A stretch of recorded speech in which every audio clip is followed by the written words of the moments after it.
Here on ABC News Radio KMET 1490 AM. I'm Aaron Michael Sanchez. Good to have you with us. On today's show, we've got lots to talk about, including shout outs coming up here on the morning show. Of course, many of you tuning in live from wherever you are. We appreciate you so much. We know that many of you have the ability to share good words, great words, and amazing words of positivity, and boy, do we need it some days. Sometimes we ourselves are going through stuff in our lives, and sometimes we just need to hear some positivity, not all negativity. And I will say, many of you have good news to share. If you have it, don't feel as though you can't share it. Of course, you can. You can share and share alike. We all will listen. If anything, we kind of referred to ourselves a while back as the Breakfast Club. I'd like to kind of start bringing more of that back, especially in the days ahead, because I do see a lot of things happening in the way of last year, which is a potential lockdown for quite a few. And we've been seeing this slowly in certain cities and or neighborhoods. We've been seeing this in areas where we didn't think it would be happening, and yet it has been. So if anything, just like last year, we kind of prepared for staying home, having fun at home, having fun with the kids. So it's good to start thinking ahead like that. If you have like, oh, I don't know, maybe a Oculus device, or if you have maybe a Rift device which has VR, share it with mom or grandma or grandpa, get them involved and start having some fun at the house. Get some board games ready to go in the event that we get a lockdown in your neck of the woods. I know there are a lot of people hoping that that doesn't happen, but with this Delta variant kind of picking up and with the Lambda picking up, a lot of questions are happening because of it. You've got schools which are still in session, wondering if they should close down. You've got other schools wondering if they should open up and stay open. There's just a lot of questions all over just the U.S. and around the world. Obviously, around the world, there's a lot of weird news as well. There's the Afghanistan situation, and we've got all of that and more. We got Mr. Jesse Sanchez here with us. Good morning, Jesse. Good morning. How are you? Doing good, doing good. What's going on in your life? I'm doing great. Just enjoying life, planning my future wedding, and I, as I was talking to my fiance yesterday, or for the past couple days, as we're looking at what we want to do with the wedding, it may not be the classiest wedding. It will be the funnest wedding. That's all I have to say. Okay, do you have any like little hints at that? Is it going to be like a dress up theme? Is it like going to be a steampunk? I've always thought of like I had a friend who wanted to do a steampunk version. I'm like, okay, actually that would kind of work. With what I think she wants to do, I think she wants to do a Harry Potter wedding. So it'll be fun. So everyone will get like a wand that glows or something like that. We're trying to make that work. You know what? Sign me up. I'm all for Harry Potter.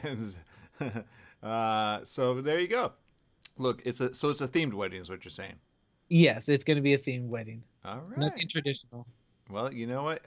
Non-traditional is always some of the funnest ones to go to. That's what I say. Hmm. Just make sure you register for gifts at. Or are you going to register at Target or what? I have no idea. She's in charge of everything. All right. I recommend Target. I recommend Target, number one. I know for my first marriage, that's what we did, but it was after we got married because we went and got married in Vegas with my family members, and then the congregation at the time were like very nice and understanding that we just went and got married without anyone because it was just too expensive at the time, and we ended up simply they had a little party for us, so they said go register, and then we registered, and then they had a little like wedding party after we got married. And I thought that was so nice. And then I've heard of others that have gotten married and done so secretly. I have a hairdresser actually which got married ahead of time, but because of the cost or the financial part of it all, they just went ahead and got married. And then they had a year later like a renewal of their wedding for other family members as well. So there's so many non-traditional type, and then it's usually done so that the other family members can participate in it. Because I'm telling you, sometimes when you don't invite people, they get very offended, you know? Right. And it's like, it's hard to limit it down to like so many people. Mm-hmm. So yeah, actually, that's what I think. That's what my my younger brother did for his wedding. They they just got went to the court, got married, and then they had a wedding a year after when things started to die down. Obviously after COVID. Well, it's still going, but Yeah. Well, and that put a lot of hamper on a lot of weddings. So always, plan accordingly. I would do an outside wedding. I know from most definitely. yeah, I know for my last relationship, I know we were planning on doing an outside wedding because we had secretly got married, and then we were going to do something for the rest of the family. It was going to be very public wedding for the rest of everyone, but we were looking at places that were outside. There's a place in Malibu that is just gorgeous, and a lot of weddings are participate there. It's like $8,000 to $10,000. So I was like, okay, I'm gonna get the money, right? You're thinking the same as me, like, that's a lot of money. But it was a nice like waterfall scene, and everything was just gorgeous and beautiful.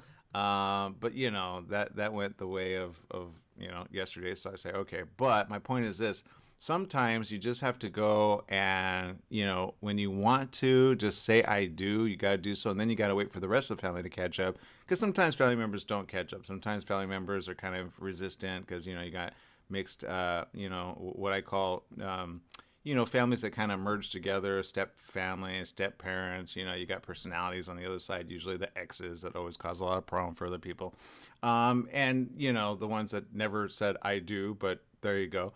I've learned a lot from life, and I hope other people learn as well. But when love permeates, love will continue and last forever, no matter where it goes or where it ends up happening.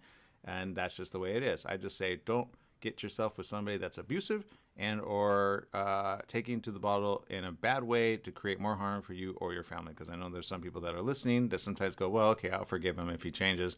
I say, let at least a good year and a half on his own show if he's really changed or not. But there you go. I'm sticking to that, and there we go. Because we've had conversations here on the show about relationships. I don't know how I went from wedding to not, but I know, Jesse, you'll be a happy man because you're a good man, right?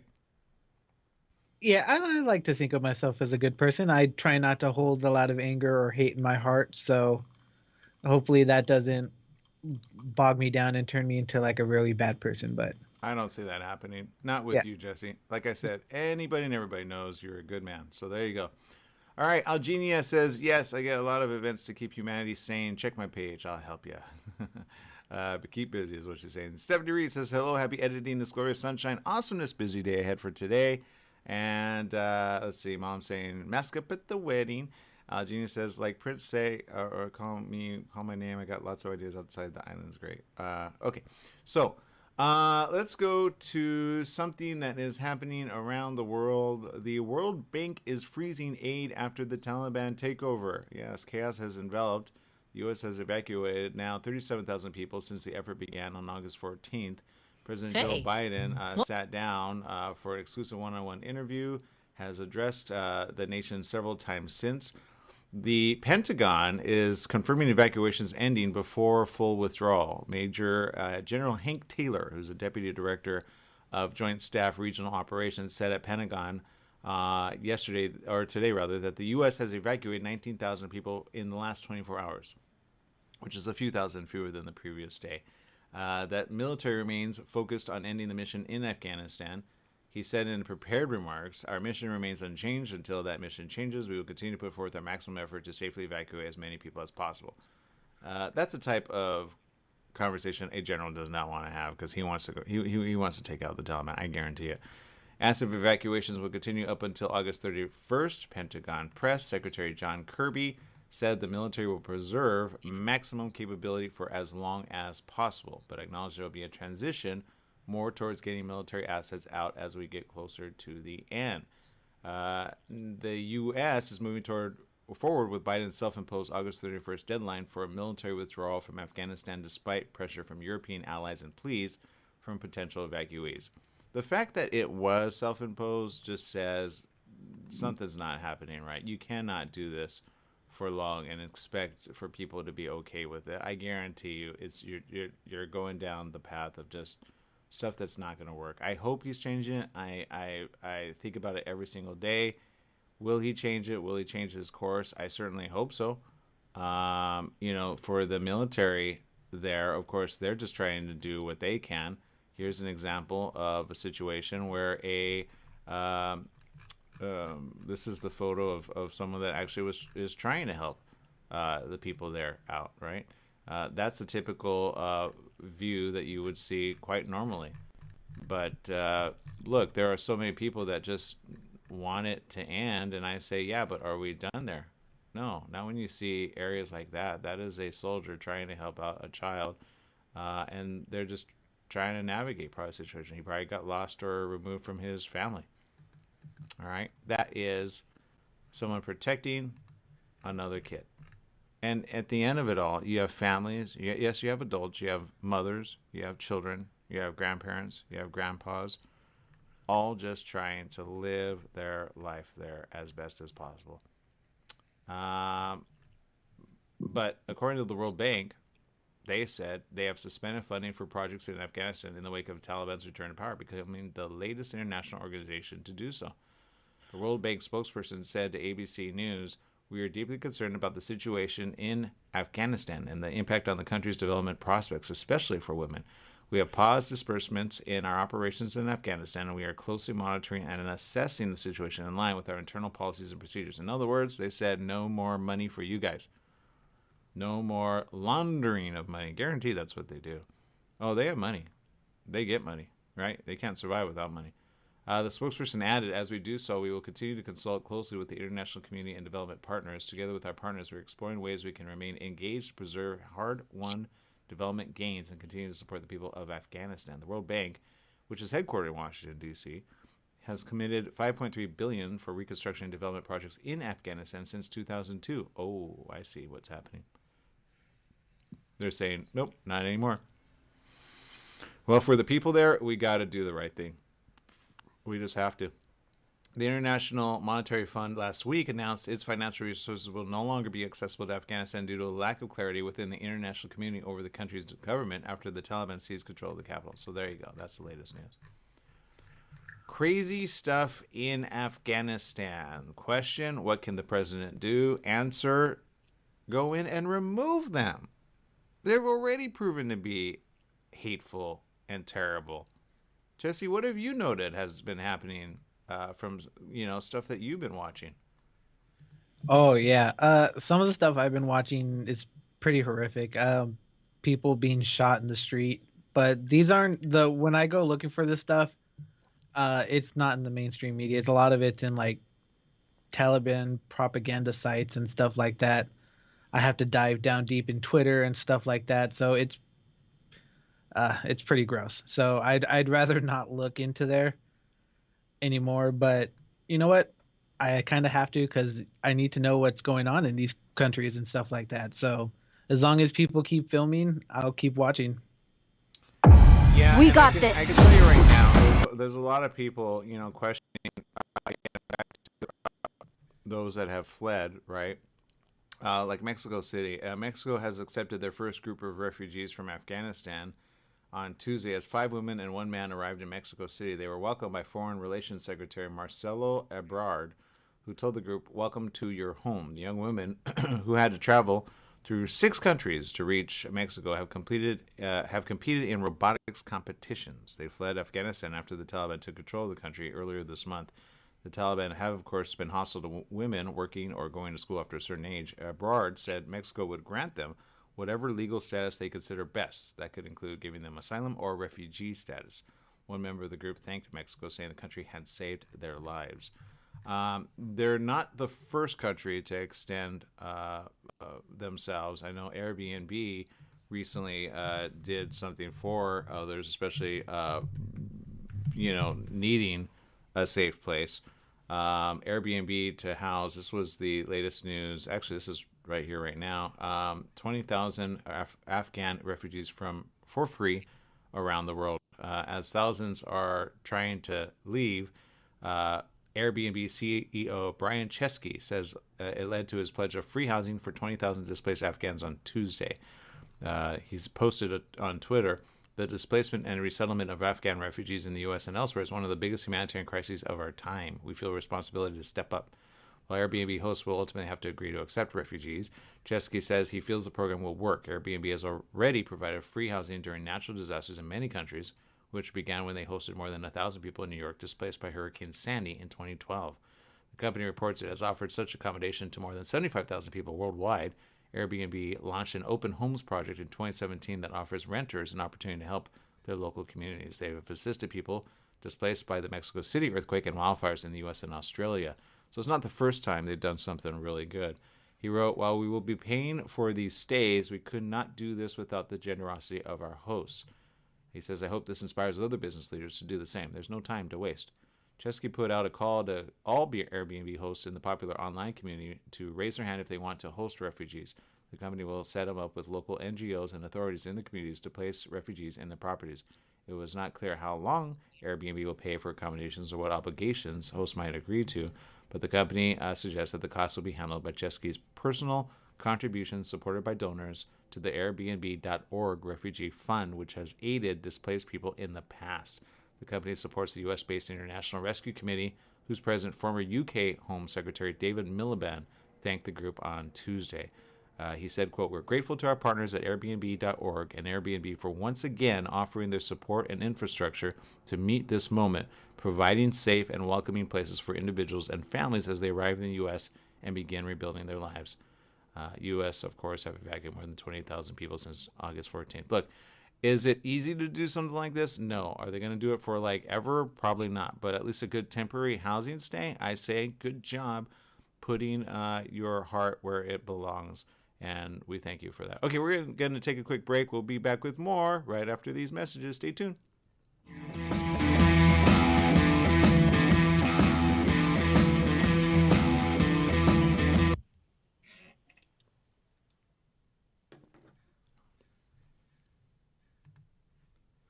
Yeah, if you watch your messenger, you can see some of the videos I go through. Oh, okay. For those of you still tuning in, we're still live. Jesse sends me messages, and I don't think I can share them, huh? No, don't share this one. Do not. All right, I'm not going to. Oh my God, they're lying. Oh my God. Yeah, so you understand why When was this posted? this wasn't posted. Someone shared this from a news source in a group that I'm in. I wonder when this happened though, because this is like one of those things that they do quite often. But it looks like these are the ones. It looks pretty current, so It I'm basically, I'm just going to explain this. Everybody has. Okay, remember what I said about stones? Oh my God. Oh my God. Oh. Let me explain what I'm seeing. Because if I showed you, you would. you can find this stuff on Twitter, and it's worse than a movie. Mhm. It looks to be a bunch of militants. Well, it's nothing different than World War I and World War II, execution style. Everybody has a gun, shooting about a line of about 12 men, all with their knees, getting ready to be executed by people behind them. But instead of it being non-graphic, you see the blood coming out of their head as they collapse. And they don't shoot them just once. They shoot them twice, 3 times, 4 times, 5 times, 6 times, 7 times, 8 times. Because everybody else has a gun except them, and they're executing them. Now, I don't know the context of this. That's what I want to know. So I'm going to look it up. Video surfacing of public execution. Because this could have been like 8 years ago. You know what I mean? It could be. If they do, they have really good video quality. Well, yeah, I know what you're saying, but this isn't anything new. This is how they video footage of a public execution in Sarak City. 35 seconds. Can you add another minute? I want to get something here. I want to see if this is that. Because, see, there's one in 2016, public execution. Yeah, there was a site I used to go to. They shut down, but this site, they posted everything that was extremely gory and graphic. Yeah. So the reason I know this site posted legit stuff is because do you remember there was what was it? There was a shooting in I think it was New Zealand, where somebody was shooting up a mosque. Yeah. and they recorded it and stuff like that. And yeah, so I completely forgot that happened. It was so graphic. I cried on that one. Yeah, I'm just seeing. Might be this one. 30 seconds, but it's difficult to find where these videos were shot. Yeah, but there's always somebody that has information on where it was, if that makes sense. At least the That is true. publishing of it. Then there's repurposing of it that isn't right, and then 10 this seconds. sounds like it though. This is a different video. Let's see. Here we go.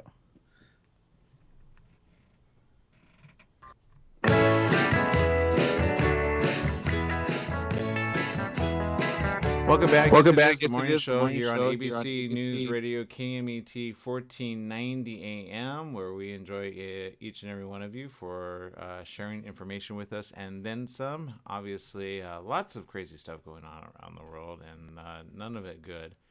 I know that the Taliban have promised, things will be better. However, there's video surfacing of times where they have not exactly been the most loving kind. Recently, a video was shared with me, very graphic in nature, very graphic. I would not let the kids see this, but I would bring awareness to how terrible and why people are running for their lives, because they are used to beheadings. And when I say beheading, it's one thing to say it, and it's another thing to see it as a public execution. And I know sometimes we joke and we go like, certain pedophiles deserve a beheading of their, privates, so to speak, right? Some people say that, right? But, it's one thing to say it and it's another thing to see it. And it's like, oh my God.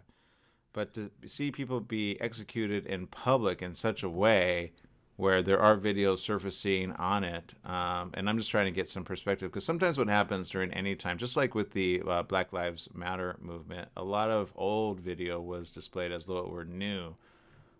Even with the gasoline, there were certain old pictures from like years past which aren't current. So I always like to try not to, I like to get the information as close as possible, see if it was something local or if it wasn't. And so if you guys see stuff like that, do share it. Just try to get some, what we like to do. I remember way back when, in the days of MySpace, I used to post stuff, and I remember posting something. And I always say I'm not a news journalist. I'm simply a morning show host, where we share information from around the world. But at the same time, we always have to back it up with, okay, is this a published article from past days? Just because it's online doesn't make it true. But visually, if you saw this video, which I currently am seeing, which was sent, I mean, it is in very graphic nature. I'm sure it'll be seen again and again and again. Because this is on Twitter, right, Jesse? Yeah, someone sent me that on Twitter. I can send you another one. It's the execution by some General Haji Mullah. Yeah, but yeah, no. There's a lot of these execution videos that are flooding online right now. They're really graphic. So, yeah, I wish people do not looking for these, but it shows that they're doing these things. Yeah. Well, and I'm seeing one right now on Twitter. I just kind of typed in execution Taliban, and you will see videos on this, which is very. Look, it's people trying to spread real information, right? It's people that seeing is believing is what some people just don't understand. What it is that they're having to fight and or have to undergo. It sounds ridiculous in a world where we have, like supposedly come so far, and you go like, how barbaric do we have to go back to? But if you lived in this area, you would definitely not want to stay in this area, because this is the type of behavior they go about doing. Somebody typed out, the recklessness of the sudden military pullout is becoming clearer as accounts of summary executions trickle out. Days after a Taliban spokesman gave assurances of gentleness, a bloodbath is unfolding. U.S. had promised the victims they'd be safe. He posted an article from New York Times how hunted by the Taliban, U.S. allied Afghan forces are in hiding. U.S. forces are in hiding. That was a New York Times article there. I can never bring up New York Times because they always charge for just to read their stories. Um, Here's another one. Afghans tell of executions, forced marriages in Taliban. Oh yeah, they'll take advantage of the women. Like I said before, it's all about them. When you have men like this doing heinous things, it's not they could care less about the kids, but then they've got bad thoughts about that as well. That's why I say these guys are not religious. They just use religion as a front. That's what they do. These are truly criminal beings that need to be held accountable. Period. End of story. And I'm glad these things are on social media because you have to understand why it is so many people are fearful of their lives. This is a day in the life of someone who lives in Afghanistan. And it's not just Afghans, it is a variety of people that have lived there during the time that we said we were going to help. Period. End of story. Here's one that's been going viral. Taliban's liberal mask lasted 2 days. Police chief execution video goes viral.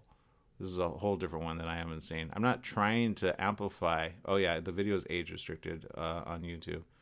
And that's the thing. Some of these get blocked, by the way, after some time because of their graphic nature. But I say, why do you allow for certain movies to be on there? Right? Very graphic. But you don't allow real life to be as graphic. Sometimes people need to see this in order to understand the extremity of it. Gore, violence, and other is one thing, but if you hide it from the public, you basically are making it so that people are unaware how horrible life is in these places. You kind of, in a way, make it go away from the people's minds. It's like saying an earthquake didn't happen when an earthquake just destroyed a bunch of people, and you see people, on the road, crushed by a rock. Well, it was a rock that did it. The rock isn't the bad guy, but the idea of it going away, you need this stuff as a matter of record for future generations. You can't keep getting rid of it. That's my story. I'm sticking to it. It's called journalism. Journalism is oftentimes graphic in nature. If you looked at a lot of the world news on World War I and World War II, those photojournalists that went in, they have a lot of graphic stuff that got edited for TV generations. But if you got to see the actual thing that happened, you would say, let's not let this happen again. Sometimes those visuals need to happen in your head so that they don't have problems down the line. Anyway, there are credible reports. BBC is 22 hours ago published this. Working women in Afghanistan must stay at home until proper systems are in place to ensure their safety. That's according to a Taliban spokesman. Spokesman Zabihullah Mujahid said it's a very temporary procedure. The Taliban, which enforced a strict version of Islamic law when they ran Afghanistan before 2001, retook full control of the country 9 days ago. The UN has highlighted credible reports of abuses by the Taliban. No duh, said that was going to happen. Notably, restrictions on women. You know what those restrictions are? That's called wait till we get to you so we can rape you and take you away from your families. I'm not calling out anything that they haven't done. This is what they do. Men, hide your women. If I were married with a wife, I would hide her immediately. We have lived through generations of time where other men who take power in a way go, oh, your woman is beautiful. She's mine now. What are you going to do about it? And they kill the man on the spot. This is the type of life those in Afghanistan are going to have to live. Are we going to sit back and watch it from afar? UN Human Rights High Commissioner Michelle Bachelet said on Tuesday that women's rights were a fundamental red line. In his news conference in Kabul on Tuesday, the Taliban spokesman addressed the U.S.-led evacuation from the capital, Kabul. Mr. Mujahid said, Afghans should not try to go to the airport. Don't get away from us. The U.S. should stop encouraging them to leave as Afghanistan needs their talents. You see what I'm saying? The UK, France, and Germany have called for an extension. Biden, listen to it. On the August 31st deadline set by the U.S. to leave Afghanistan. U.S. troops, UK Defense Secretary Ben Wallace has admitted that President Joe Biden is unlikely to extend the deadline. U.S. troops control Kabul airport from where 58,700 people have been evacuated so far. In other words, they're like, no, you can't go. What are you doing? What are you doing? You can't go. No, you're staying. Yeah, we know what they're going to do. On the situation of Afghan women, he said that any restrictions would be short-lived. Mr. Mujahid said, our security forces are not trained in how to deal with women, how to speak to women for some of them. Until we have full security in place, we ask women to stay home. As well as expressing concern over women's rights, Ms. Bachelet also said she had received reports of the recruitment of child soldiers and summary executions by the Taliban. Yes, there you go. Oh, they'll rebuild their army. That's how they rebuild the army. They remove the kids, they brainwash them in the process, and within 6 to 7 years, they have new kid soldiers holding guns, ready to fight for them. They brainwash them, move them from their families. She was speaking at an emergency meeting of the UN Human Rights Council in Geneva. Afterwards, the Council endorsed a resolution affirming its unwavering commitment to the rights of women and girls. Of what? We commit, but we can't go in because the armies won't do anything? Shoot, take a sword and kill them yourself. The resolution fell short of what many human rights groups has called for. In particular, it did not recommend the appointment of a UN investigator for Afghanistan. Are you kidding me? First, it's going to take at least a good 108 in order to actually see what's happening in Afghanistan. It's never just one. They hide things all the time, and they're never going to allow it anyway. That's a quick red line in the sand. Nope, they won't allow it. Guaranteed. Go with 186, force your way in, and then see what happens. Since their return to power, the militants have tried to convey a more restrained image, promising rights for women and girls and some freedom of speech. President Biden is holding talks with leaders of the G7 leading industrial countries. Thousands of people, including British citizens, other foreign nationals, and Afghans, are still waiting to get out.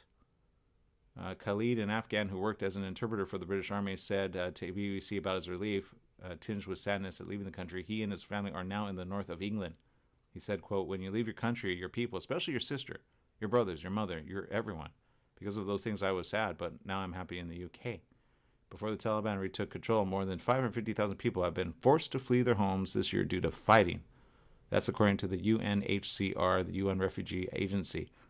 Meanwhile, the head of the CIA held a secret meeting in Kabul with the Taliban founder, Mullah Baradar. It confirmed it would be the highest level meeting so far between the U.S. and the Taliban since the fall of Kabul and the removal of the U.S.-backed government.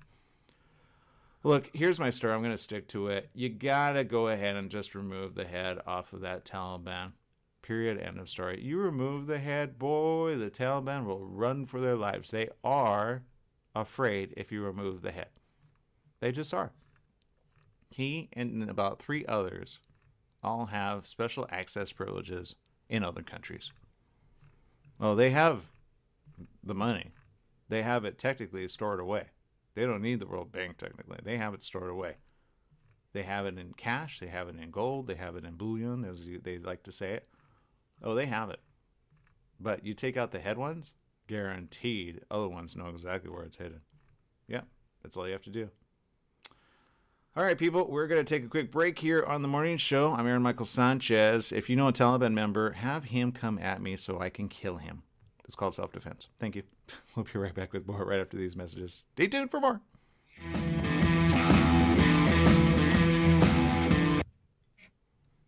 And you get a knock on your door. I don't care, man. It's called self-defense. I can arm and I've trained in martial arts, man. I would say to the men of the country, though, you have to get yourself prepared. You have to get a weapon of choice. You have to start practicing, and you have to defend your kids and your family members. Period. End of story.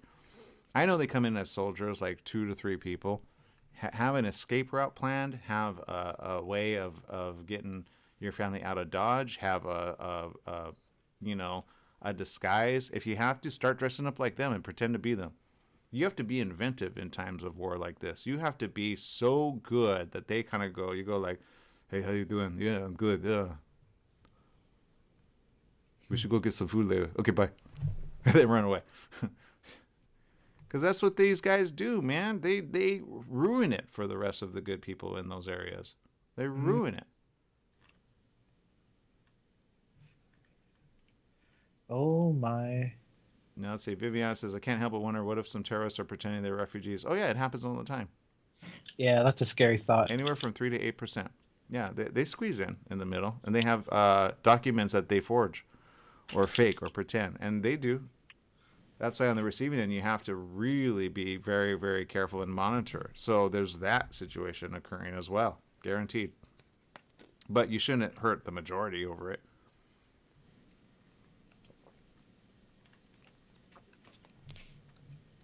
Now, the U.S. is painted as a very bad picture, especially after this happens. They're only going to get worse because then they're going to say, who took care of you at the end? We took care of you. We took care of you, not they. If they would have let us stay, we would have promised you prosperity, but here we are. That's how they talk, man. They're stupid, they're ignorant, and they're dumb. Oh my God. What? Why would he do that? Oh, nothing. You can't just do that and then say, oh, nothing, Jesse. What is wrong with you? Everybody, am I wrong on that? You can't. It's like, oh nothing. my God. No, nothing. Oh, never mind. It was probably very, like, Jesse sees some pretty graphic stuff. It's entertainment news. I'm steering away from the graphic stuff right now. It gets you in the morning. Got it. No, celebrity news. It's funny. It's funny. Wow, I like this one. Rod Stewart has more kids than any other actor. Poor guy. No wonder he's poor. Just kidding. Imagine. What?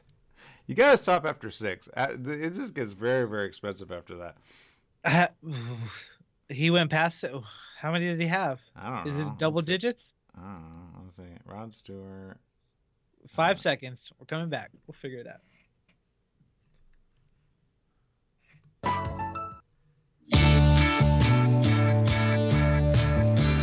Welcome back. Yes, it is the morning show here on ABC News Radio, KMET 1490 AM. I'm Aaron Michael Sanchez. We've got Mr. Jesse Sanchez. The question of the day, how many kids are too many in this day and age when costs and moments skyrocketing? Jesse, any? Well, one kid is too many. No. But the way things are so expensive. Gas, food, housing. It's like, oh my God. And then you got to add another little mouth. So I don't know. Yeah. 2. I will say though, I mean, at least, it look, in this day and age, financially speaking, it's expensive. But I will say for those that have children, and those that are happy for it, I say yay, because there are some parents that have a lot. Let's see, I'll give you an example. All right, so there's a article on how many certain ones have, and I'm trying to pull up one that people know. Okay, Madonna. She's a mother of, you know how many children? 3? 6. Okay. Yeah, Wow. she has one. They all came from her. Did she adopt them? Well, let's see. She has one biological daughter, Lourdes, with ex Carlos Leon, and one biological son, Rocco, with her ex-husband, Guy Ritchie. In 2007, she adopted son David and daughter Mercy. In 2009, daughters Esther and Stella from Malawi in 2017. Now, she's got the financial means to do so I say good job. Let's see. Jessica Simpson has 3. Okay. That's kind of normal-ish. Megan Fox has 3. Okay, again, normal-ish. Let's see. Ricky Martin has 4. Let's see. He was married to Juan Josef, a Syrian-Swedish painter. The couple have 4 children: Lucia Martin Josef, Mateo Martin, and Ren Martin Josef. So there you go.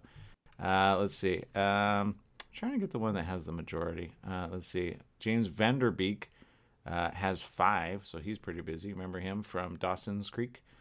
He's a busy father. Yep. I think Clint Eastwood has 8 kids. Does he really? Wow. No, that makes sense. All right. Oh my God, Rosalie, you win. Huh? Rosalie wins. She says she has 10. She gave birth to 6. His, mine's, ours, and someone else's. Got it. Okay. Tori Spelling has 5 herself. So, there you go. Nikki, or Nicole Snooki Polizzi, we all wonder what happened there. Jersey Shore is over, but she married her reality show sweetheart, Gioni Lavalle, in 2014. The happy couple have 3 children. Oh, Good for her. I'm glad that worked out for her. But evidently, others are saying Rod Stewart has more kids than any other actor. So there you go. I'm not sure how many are. Like, I don't know. But here's what I say: focus on your children, and you'll be happy eventually, anyway. Because guaranteed, even if your lady doesn't like you in the end, at least your kids do. So be a good dad and be a good parent. All right, people, we're going to take a quick little break here on the morning show. We got more right after these messages. Stay tuned.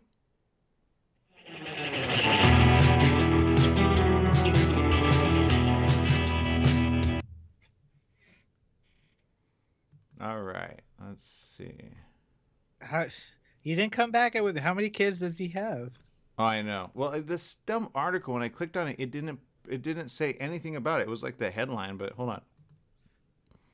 It's clickbait. That's what it is. It was one of those, and I'm like, darn it, I don't know his. I was trying to click from, you know how they go next page, next page, next page, Yeah, I hate that. and then it didn't even get to the answer. I'm like, you stinking.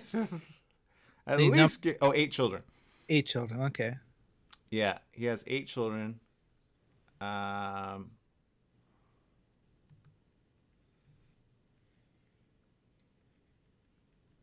yeah, 8 children.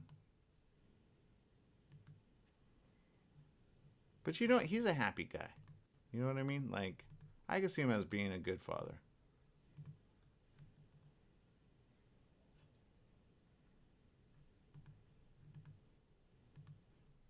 There you go. Whoops.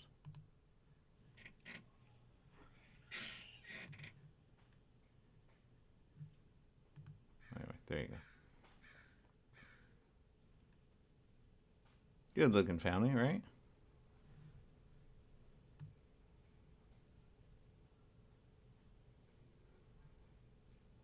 He first became a dad at the age of 17 when his girlfriend gave birth to Sarah Streeter. Wow. Then he met Alana Hamilton, and they had Kimberly Stewart and Sean Stewart. I don't think it's the same Kimberly Stewart.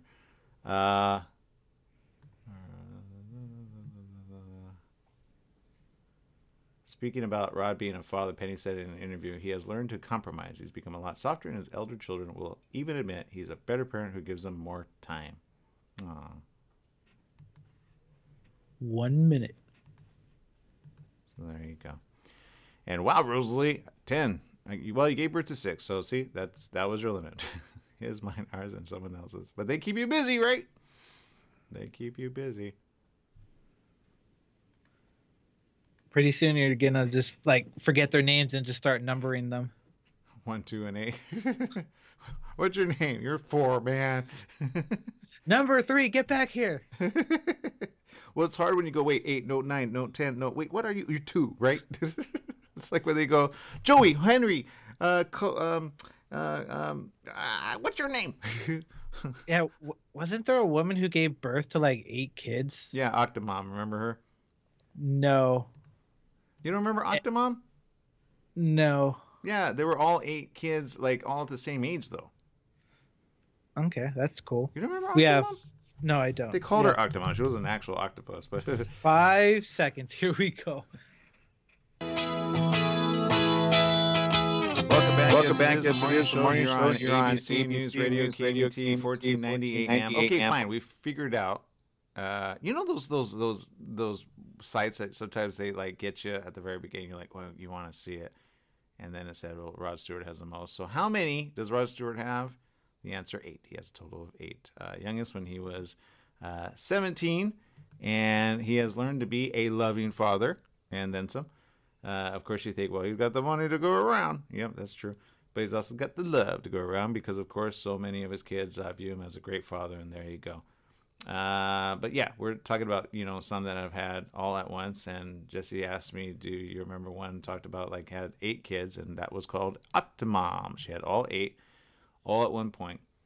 Her name is Nadia Sulman. And evidently she has 14 children total.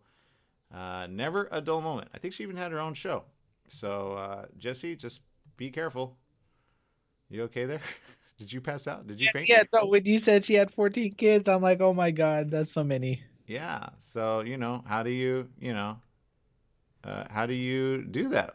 all being single but you know what? Look at the kids. Look, you know, I don't care what people have said in the past about her. Uh, well, she did have a lot of financial issues, by the way, and so you know there's that. But any mother knows two, three, like triplets. That's one too many. Having them all at the same time, oh my god. But I will say her family looked very happy. If I could just get the picture up. I had it a moment ago. Hold on. All right. Well, anyway, my point is this. When you have a happy family, you have always goodness in your life, right? Now, Jesse, you come from a pretty big family. How big are your family members? You talk about current family members? Yeah. Let's see. When I grew up, I had two brothers and a stepbrother and two stepsisters. So six of us in total. Okay. Okay. That makes It's sense. quite a. It's a lot. That makes sense. All right. And when you come from a big family, obviously it's a good thing, right? Because you always like later on you share responsibilities with your family members, right? At least a little bit. Yeah, I'm just gonna say no, and they're lazy. Got it. So You do everything. I got it. I gave you that. Okay. So this is Octomom, as she's affectionately known as. Nadia Suleiman is a proud mother of 14. Okay, those are her kids. Never a dull moment. Recognized as Octomom, which became a household name when she welcomed a healthy set of octuplets back in 2009.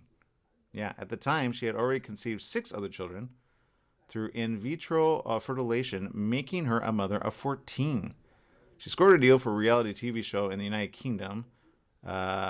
She's kept out of the public eye for the most part. She does share updates about her big brood every so often, probably when she gets time. But there you go, right? Good family. I'll probably help out. On June 15, 2020, she posted several new photos of her kids smiling while spending time together in the kitchen.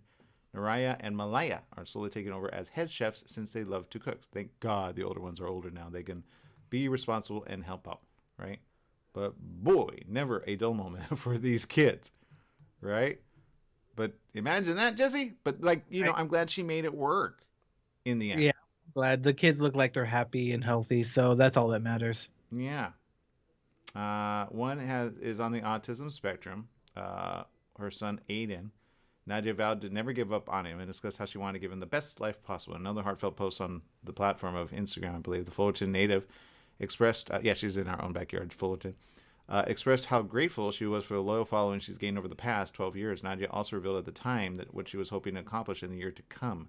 She wrote in the caption, "I will try to share more frequently with you all this year, and in addition, elucidate misconceptions from my past." I'm sure look, now that the kids are older and she knows that they're going to get to social media quite soon and get probably, news, I'm sure she wants certain things corrected. 2020 marks the 7th year since escaping the false life I was leading, forging on building a better life for my family, she wrote in the caption. After seeing the latest pic of her kids, fans cannot believe how much they've grown up. Nadia gushed over what incredible people they are becoming. While celebrating the first day of 5th grade back in August of 2019, she noted, "You're all becoming some of the most kind, selfless, caring human beings I have ever known." So there you go. And I will say, you know what? I'm glad, they're having a good, happy family life, and that the kids, honestly, actually, if you go to her Instagram, you'll see that one son is named Noah, Naraya, Jonah, Malaya. All very adorable young children, and they're growing up. And I say at least they'll never ever ever ever ever be alone, because they always have each other. And that's always one of the best things to have when you have brothers and sisters, to know, for the most part. I know some families get a little crazy, but at least you have them forever, no matter what. So, because I know some parents going, "What? How many kids all at once? Like 8 kids?" It's one thing to stack up like apart from each other, but 8 all at once, I guarantee you, if she said she had to do it over, well, that's hard when your kids grow up and then you know how great they are. But I'm sure at some point she's like, you know what? I have got it made for days, because all you need is 3 kids to do it really big, as financially speaking, to take care of her when she's in her elder years. You know what I mean? So there's that. Some parents kind of, they look forward to that. They go like, Johnny, one day you're going to take care of me, okay? Because I took care of you. So don't forget about me, please. Right, Jesse? Right? She's got a 1 out of 14 chance that one of them will take care of her. That's why I always tell parents, yeah, better be good because your kids are gonna be adult, and at some point you're gonna be in your diapers, and you certainly hope they don't keep you in a convalescent home because they're gonna say, "What did you ever do for me?" And there you go. So there's that, but it is what it is. All right, people. Anyway, we've run out of time. What are you doing to make it right? Let's see. Rosalie says, seriously, my younger ones bring me joy. As I'm older, I'm a better mom. I let them make their own decisions and listen more. Being a young mom to my older ones, I made it of mistakes, wanting them to be perfect, and obviously backfired. I mean, yeah, you gotta just let loose alone. Live and learn, as she says. Live and learn. That's why I'm good to my boys. They will be in control of my wheelchair. Yes, exactly. So make sure you stay sane and then some. Okay, take care of them. Boys will always take care of the moms, that's for sure. And sometimes the dads are a pain in the butt, and they just don't understand because they're young. And then when they get to be like 88 or so, they're like, "Why you don't take care of me? Because you were a terrible father. Why do you expect that?" Oh, sorry. So it just is what it is. All right, people, we have run out of time. Make it a great day, whatever you do. Remember, life is worth living. We'll see you tomorrow right here on the Morning Show. Bye-bye, everyone.